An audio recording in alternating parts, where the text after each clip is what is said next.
Hey team, someone requested that I read a few pages of a story, so I'm going to. I do apologize. My voice is a little off. I had it raised a bit this weekend, so it's a little, but we'll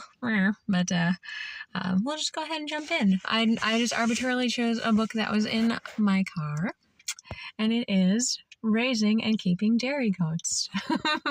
And it is from the library. A Practical Guide by Katie Mormay. I don't think this is what they had in mind per se, but it's very interesting. So let's jump right in. Introduction. I rode and worked with horses for more than a decade before I met my first goats. The owners of the horse farm I rode at briefly added a herd of goats in an effort to make some much-needed income through sales of goat milk. One fateful day, I walked into the horse barn, and instead of horses, there were goats. Lots of goats. I loved how alert these creatures were. They seemed to move almost as one, yet as individuals at the same time. Many had long, beautiful, flowing ears that seemed to fly as the goats turned toward the sound of the grain scoop and strained to get as close as they could to the feed. Their body language seemed to cry out, "Me, please, me, please."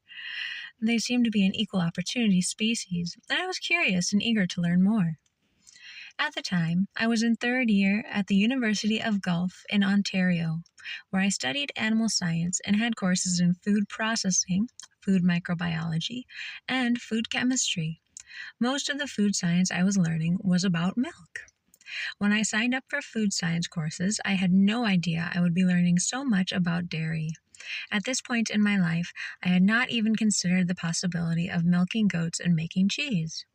I took the food science courses because I was attracted to the science, but I had no clue what I would actually do with my acquired knowledge. During my years at Guelph, my fellow classmates brought one aspect of farming to my attention. There is no expensive quota needed to sell goat milk. In Canada, if a farmer wants to produce cow milk, he or she must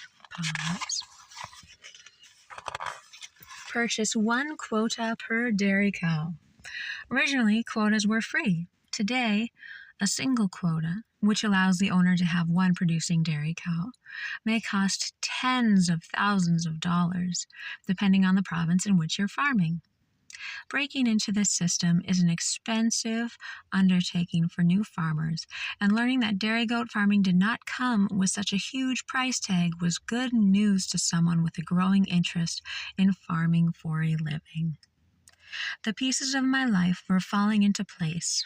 My new love for goats, my new passion for dairy science, my discovery of the lack of need for quota, my desire to not work for someone else, my lifelong desire to live on a farm.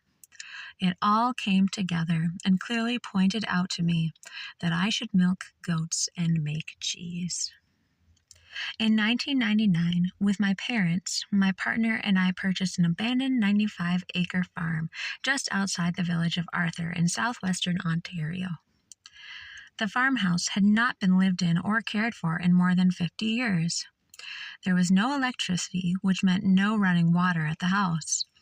The derelict barn had been used for grain storage for at least a couple of decades. Its rat population was well fed. The existing concrete pens in the barn were several feet deep with ancient manure, while one large section of the hayloft had fallen to ground level.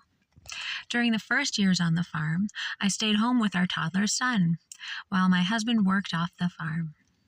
Goat farming was our long-term plan.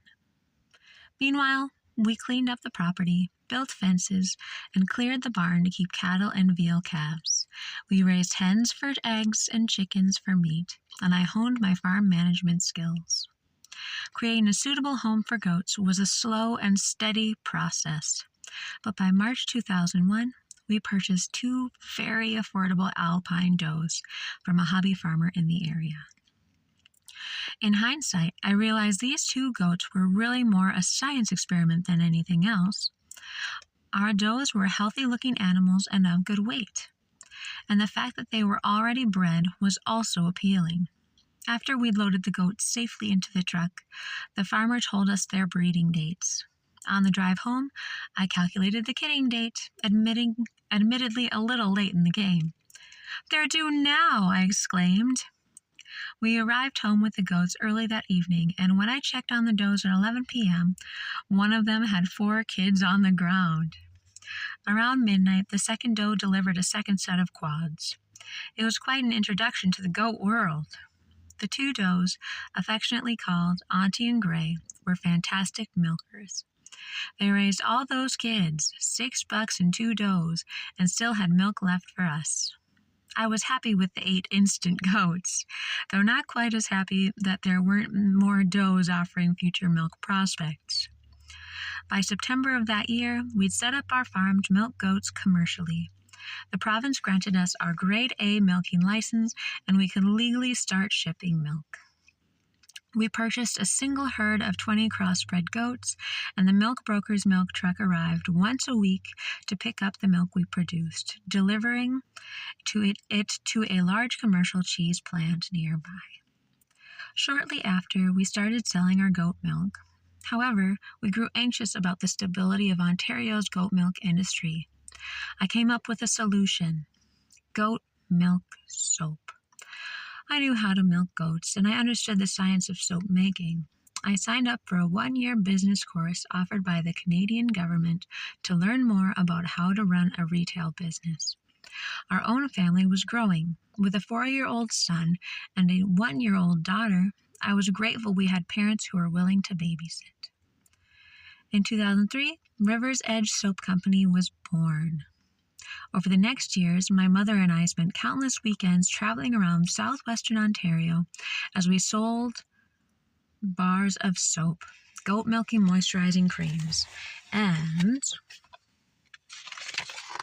related products. During our travels, we were asked the same question over and over: "Do you sell goat cheese?" We didn't, but I knew I wanted to. It was time to fulfill our dream and build our own milk processing plant.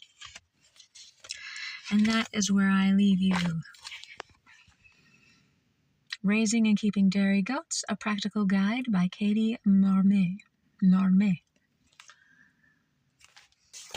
We'll see you later.